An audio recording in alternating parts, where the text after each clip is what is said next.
Two, can you talk about what you were able to do in the second half to score 20 of your points?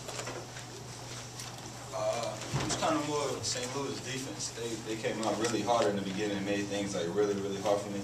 As the game went on, I guess their energy went down a little bit, and I was able to get a couple more easier looks.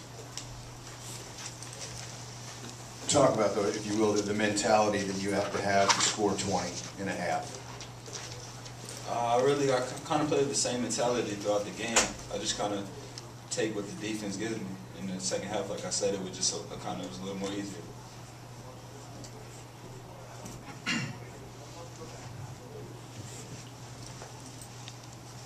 Two, can you just talk about St. Louis today? I mean, their top scorer didn't score to the very end of the game, but Brian Conklin kind of came out of nowhere and had a career high. What was going on there, and can you talk about just how they played today? Yeah, well, we know that they're a very well-coached team by Rick Majerus, and our ball screen motion is very similar, so they were able to catch us, like, not rotating back, and Brian Conklin was able to establish, like, a lot of inside. Like, he had a lot of movement and being able to find little creases in the zone and all that. So, I mean, within our man defense, but he's a good player, and they all a team that guys average 7 to 8 points, and today he was able to break through and have a great game.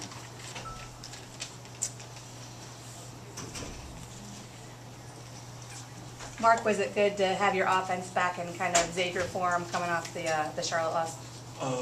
Yeah, definitely. You know, when you come off a loss, you always have to bounce back, and that's what we did today. We played real hard, and St. Louis is a great team. Their record doesn't show it.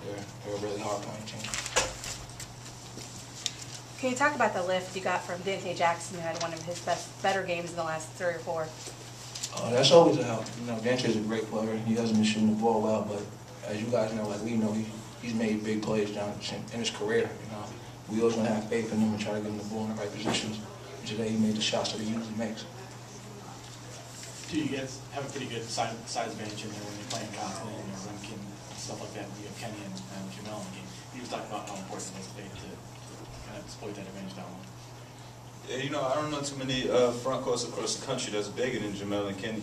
So every game, that's what we feel like. I feel like me and Mark are good players, but within the team, we feel like our big guys always has the edge on another team. So we always want to establish them against like smaller and younger players in St. Louis. So we were just trying to continue to feed Jamel and Kenny. And Kenny actually started off the game pretty well. I think he had about like 12 points in the beginning. He slowed down a little bit, but we really wanted to get the ball to inside.